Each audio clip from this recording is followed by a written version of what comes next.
that in the time of our being on this planet, similar entities have come and gone just as swiftly as we inevitably will in the grand scheme of things, given there's no concrete evidence for or against an afterlife. This is the assumption, that is terrifying to us. Humanity evolved amongst differing groups of like hominid creatures, most of which have since died off. What remains is us and non-homogeneous primates. Similar bone structure, very close genetic coding aside, the difference is clear. Humans can tell an ape from a human as well as a chimp can tell a gorilla from a woman. Recognition is gut instinct on a certain level. The road to understanding just how our species, came along continues to this day. All the time gaps in the lineages are narrowed, and the observable adaptations and variations of animals over time and place through natural and eugenical means are constant. And in a sense, we probably study the traces of extinct lineages because we fear our mortality salience as prescribed by terror management theory goes to purport that, given our own conscious development, we have an awareness of extinction as a possibility beyond the base biological prerogative of self-preservation. We fear death.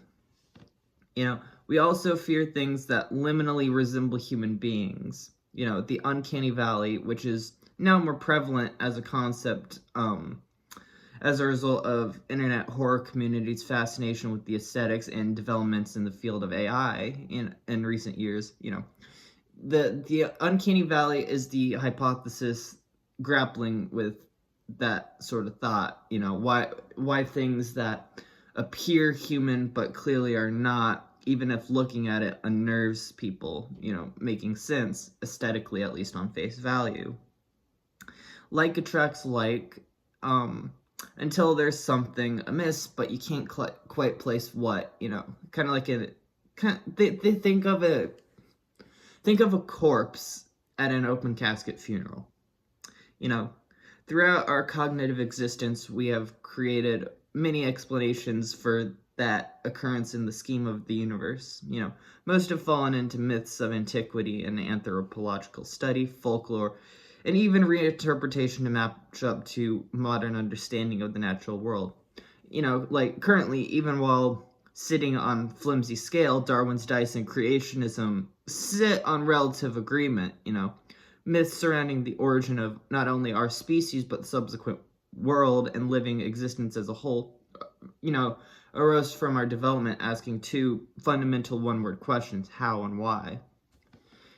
How is being filled in quite regularly and consistently now. There's overall evidence supporting for the concepts currently known. Such actually goes to explain the why. Because coinciding with tales of the topic are usually a form of a promised finishing point for everybody, everything. By our innate imperative towards neglecting thoughts of our own demise, as terror management theory posits, these myths take a more contextual and natural form. Alchemically, creation stories tended to dictate both the start of everything and inevitable collapsing moments, with the usual promise of new continued existence thereafter. And with that, our fear of death was able to be bypassed and made simultaneously front and center as a societal understanding. And unlike other hominid species, such as, the Neanderthals or Homo floras, which was like they were basically real hobbits, Homo floras, really fucking cool.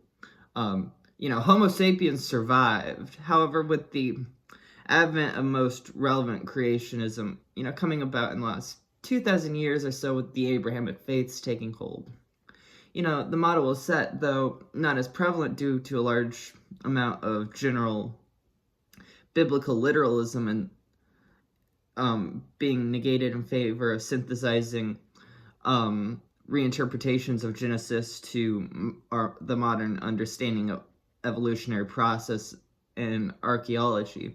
It's not as commonplace, the concept of a 6 to 10,000 year old, young Earth. Most people don't think that because, and even when they do, because there is a habit of either backtracking or whole negation in some cases.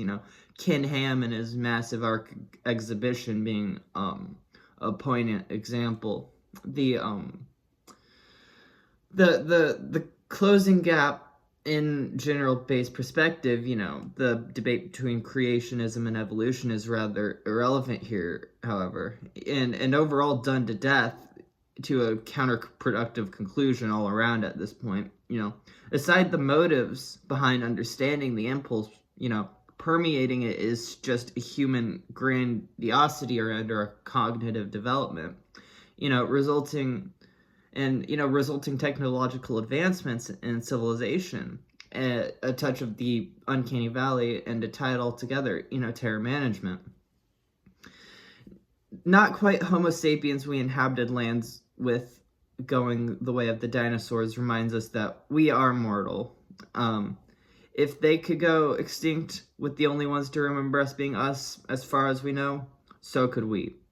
Humans want to live on after death in some way or another.